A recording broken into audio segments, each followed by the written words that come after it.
Bismillahirrohmanirrohim. Assalamualaikum warahmatullahi wabarakatuh. Kami peserta Latsar PPSDM Regional Bandung Angkatan 10 Kelompok 3 yang beranggotakan saya Vivi Oktavianingrum serta rekan saya Nasikin Salam dan Alpi Firdaus. Kami akan mempresentasikan hasil analisis isu kontemporer proxy war. Materi yang akan disampaikan yang pertama adalah oleh saya mengenai pengertian proxy war, kemudian proxy war di Indonesia, sasaran proxy war, dan langkah-langkah analisis isu.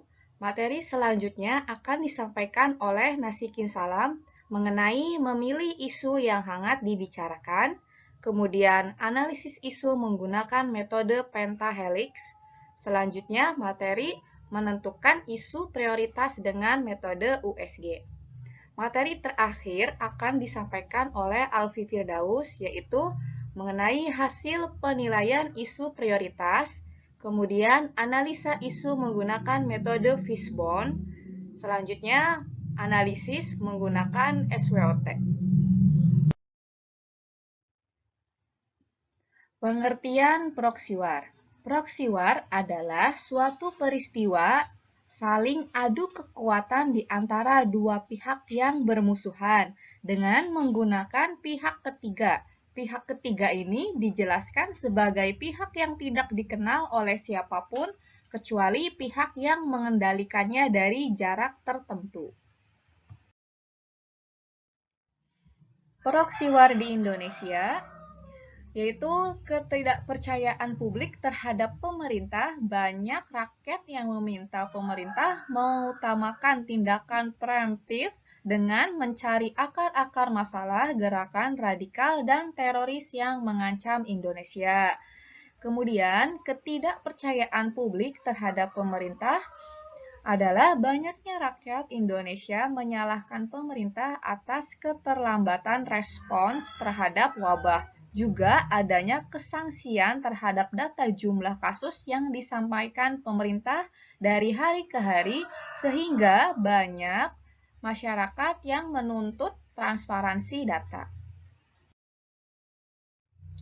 Kemudian sasaran proxy war, yaitu sasaran proxy war mematikan kesadaran suatu bangsa dengan cara menghilangkan identitas atau ideologi atau keyakinan suatu bangsa pada gilirannya akan menghilangkan identitas diri. Langkah-langkah analisis isu dilakukan dengan cara yang pertama, memilih isu terbaru atau yang sedang hangat diperbincangkan.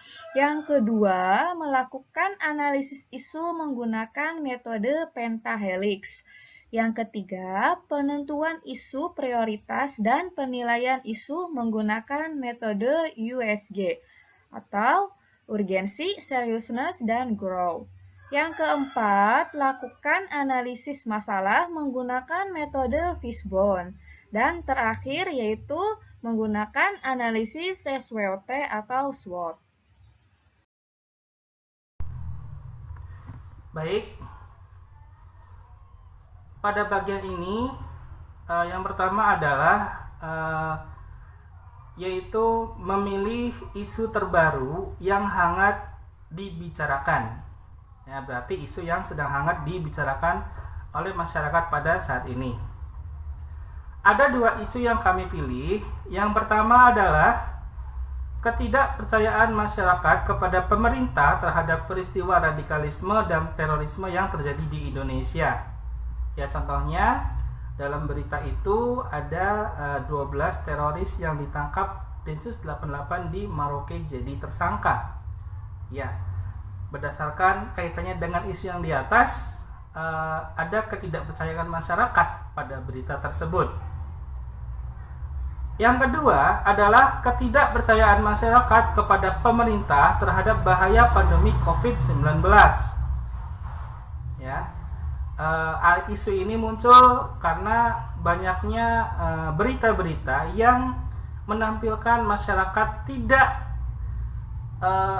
mematuhi protokol kesehatan karena mereka tidak yakin mengenai bahaya COVID-19. Nah, nanti isu-isu ini akan kita analisis pada bagian berikutnya.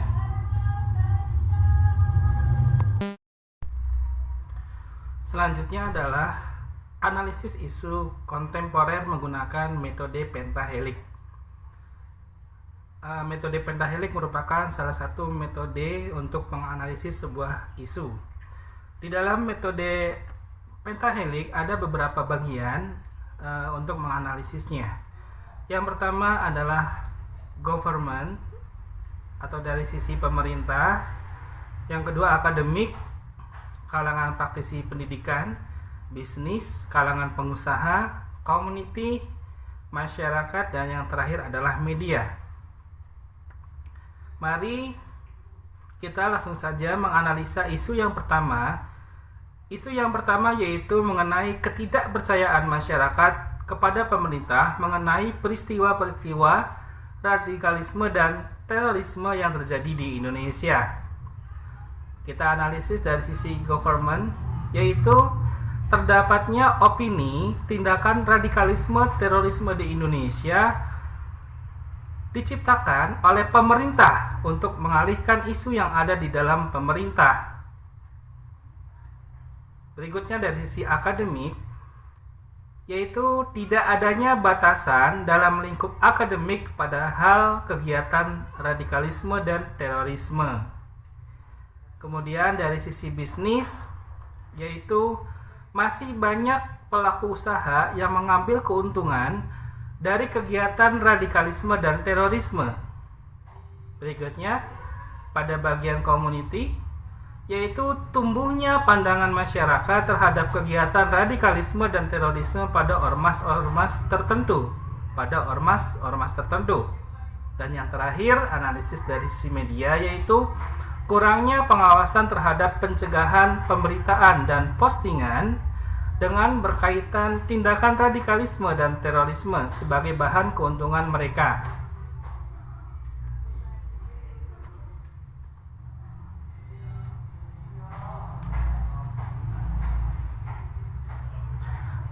Dan berikutnya adalah isu yang kedua, yaitu mengenai ketidakpercayaan masyarakat kepada pemerintah mengenai kasus COVID-19 dan bahayanya.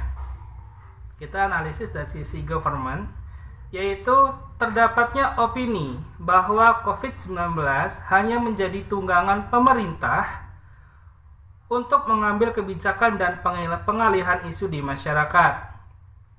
Dari sisi akademik, kurangnya peran akademisi untuk memberikan penjelasan secara baik karena banyak ketidaksamaan opini antar akademisi itu sendiri. Dan yang ketiga, dari sisi bisnis, dunia usaha terkena dampak kerugian yang cukup besar oleh di satu sisi, namun ada yang pihak yang memanfaatkan situasi untuk mendapat keuntungan dari sisi yang lainnya. Pada bagian community, yaitu tumbuhnya pandangan yang berbeda-beda di masyarakat mengenai bahaya COVID-19 dikarenakan ketidakjelasan dan aturan yang berubah-ubah. Dan yang terakhir dari sisi media, yaitu kurangnya pengawasan terhadap pencegahan pemberitaan dan postingan dengan berkaitan bahaya COVID-19. Selanjutnya adalah menentukan isu prioritas. Cara menentukan isu prioritas menggunakan metode USG. Nah, metode USG ini yaitu adalah urgensi, yaitu kegawatan, seriousness, keseriusan, growth, perkembangan. Pada metode ini, setiap isu dinilai kegawatannya, keseriusan isu tersebut serta perkembangan isu tersebut dengan diberi nilai antara 1 sampai 5. Intervalnya penentuan prioritas yaitu sebagai berikut. Pada angka 1 memiliki arti sangat tidak mendesak, gawat dan dampak. Angka yang kedua tidak mendesak, gawat dan dampak. Angka yang ketiga, cukup mendesak, gawat, dan dampak. Angka yang keempat, mendesak, gawat, dan dampak. Angka yang kelima, sangat mendesak, gawat, dan dampak. Langsung saja kita analisa isu yang sudah kita paparkan sebelumnya berdasarkan analisa jenis isu ini atau USG.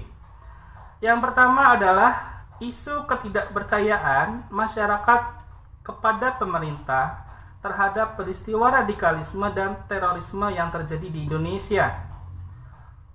Dari sisi urgensi mendapatkan dalam kategori nomor 4, yaitu mendesak, gawat, dan dampak.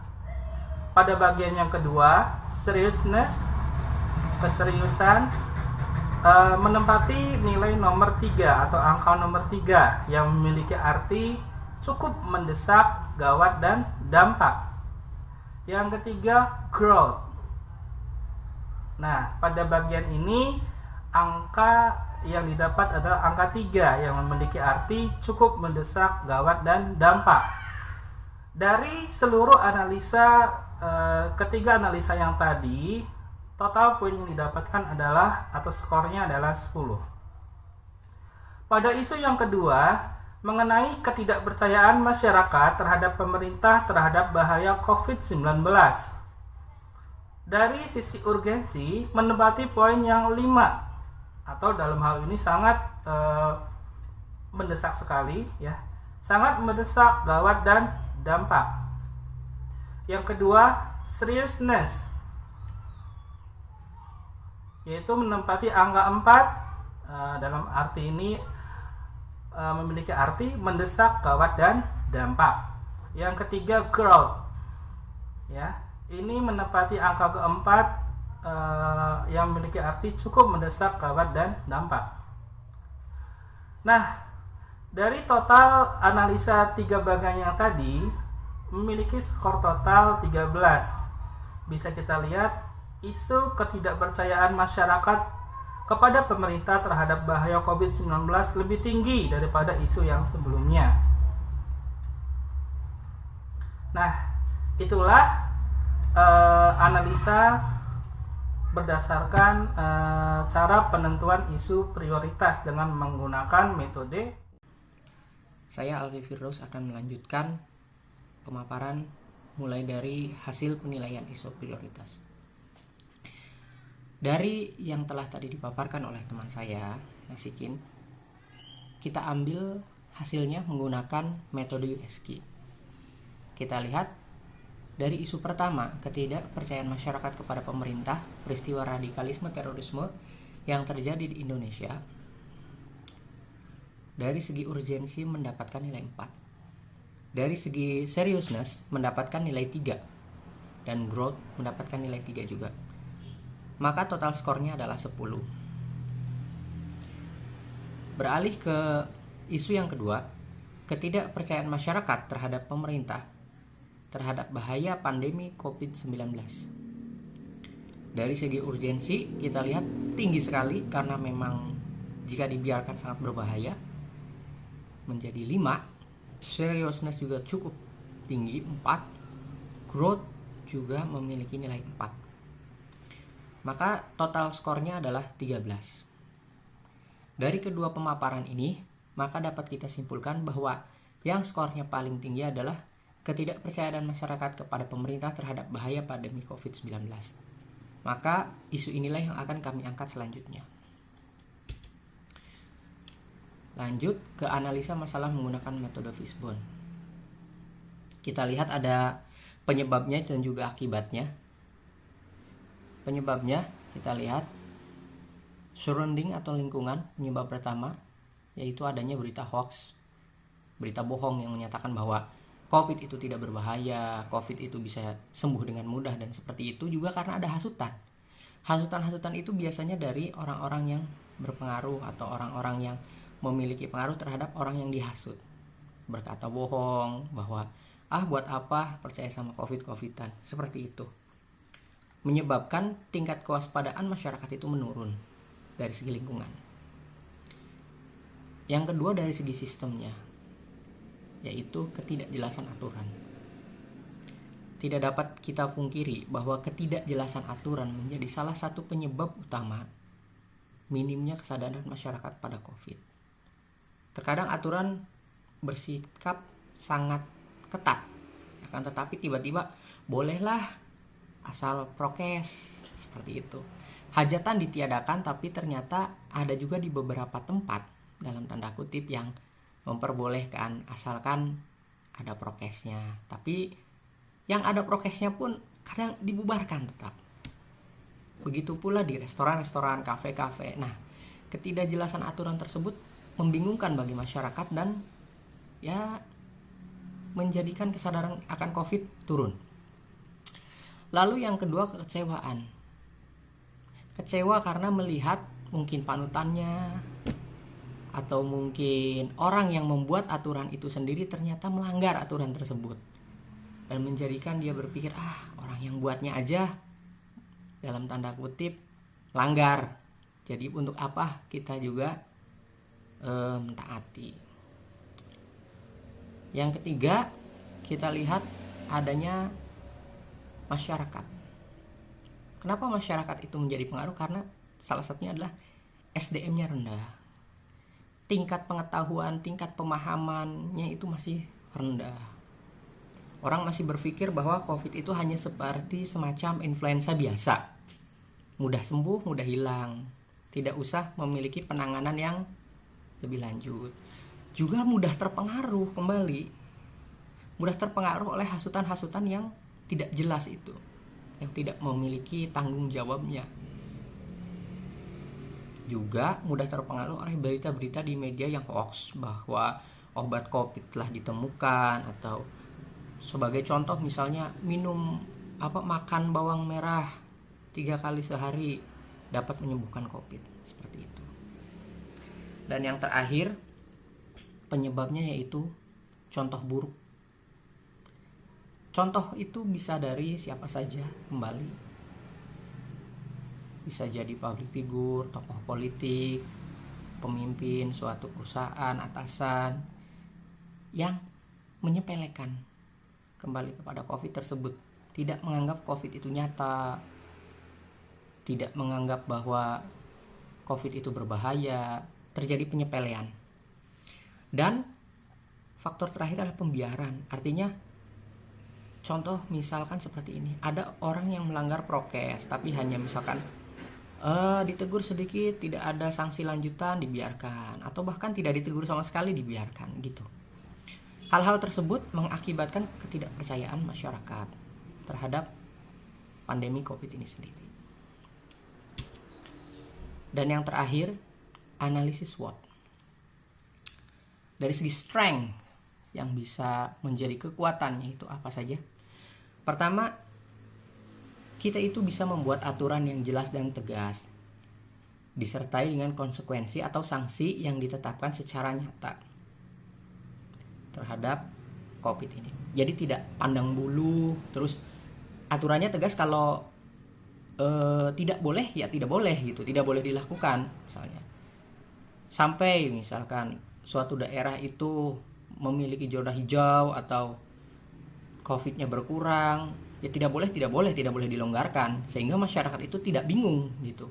Terus tegas. Jadi benar-benar tegas itu seperti kalau ada yang melanggar ya ditindak, jangan sampai ada yang melanggar ini mah boleh, ini mah tidak. Jadi masyarakat tuh kadang mencoba-coba gitu. Lalu yang nomor kedua adalah pemaksimalan undang-undang ITE untuk menangkal hoax. Ya tidak aneh bahwa hoax terbesar atau yang paling cepat penyebarannya itu lewat media sosial. Maka dari itu pemaksimalan undang-undang ITE itu perlu dan sangat dibutuhkan. Lalu weakness atau kelemahannya. Kelemahan utama kita itu adalah ketidakefektifan pemerintah dalam menjalankan kebijakan dan aturan, terutama dihadapkan pada para pejabat politik. Sangat sulit. Ya tidak bisa kita pungkiri, kadang mungkin ini kelemahan kita semua. ya orang yang memiliki pangkat atau apa, kadang kan ada beberapa yang tidak menjadi contoh yang baik, dan ketika akan ditindak pun ternyata kan tidak ditindak. Itu masih menjadi kelemahan kita yang harus kita benahi sama-sama. Saya tidak berkata semua pejabat politik, tapi mungkin hanya beberapa, dan tidak terpaku pada pejabat politik saja, mungkin masyarakat normal juga atau yang lain juga ada yang seperti itu. Lalu apa opportunity yang bisa kita buat? Menurut kami, opportunity-nya salah satunya adalah membuat atau memberikan penyuluhan nyata kepada masyarakat mengenai bahaya COVID-19. Berkata bahwa COVID itu nyata, kita bina masyarakat, kita berikan masyarakat itu pengetahuan, kita berikan masyarakat itu pengajaran yang benar, dan menyatakan bahwa benar COVID itu nyata dan COVID itu berbahaya.